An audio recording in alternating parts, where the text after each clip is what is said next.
The Supreme Court is considering a case with major implications for religious liberty. The justices are set to decide whether a Catholic public charter school, St. Isidore Charter School, can open in Oklahoma and be funded with taxpayer dollars. If so, it would become the nation's first religious public charter school in the United States. Correspondent Erik Rosales reports outside the U.S. Supreme Court. Erik, what do you think? Well, good evening, Tara. This is a blockbuster case for Catholics and those of other faiths. The key question is, can charter schools be religious, or is it a violation between church and state? A ruling in favor of St. Isidore Charter School would mean government sponsorship of a school guided by the teachings of the Catholic Church. Parents are empowered to choose the education option that's best suited for their children based on their circumstances.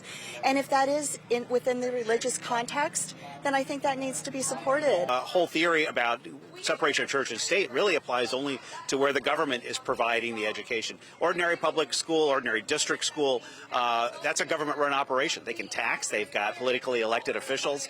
Now, we're talking about charters, which are really just private. They are private entities applying for public benefits. But Oklahoma's Republican Attorney General says charter schools are no different from public schools. Charter schools are created by the state, funded by the state, overseen by the state. Its teachers are eligible for public school retirement. Its boards are subject to open records, open meetings, and in every essence, every indicia of a governmental actor.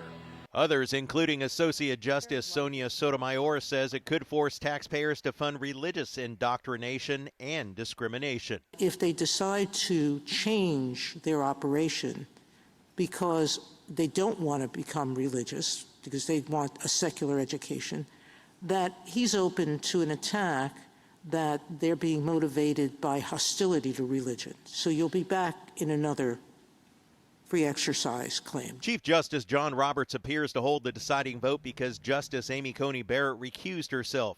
The lawyer who argued the case on behalf of charter schools says he's optimistic the justices will side with them. We're right on the law. We're optimistic because the court has recognized 3 times in the last 8 years that when a state creates a program and invites private groups to be a part, it can't look at the religious groups alone and say, you're not welcome.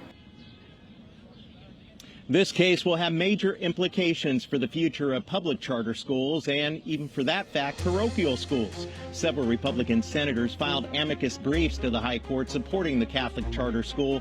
A decision is expected in late June. Reporting outside the U.S. Supreme Court, Erik Rosales, EWTN News Nightly.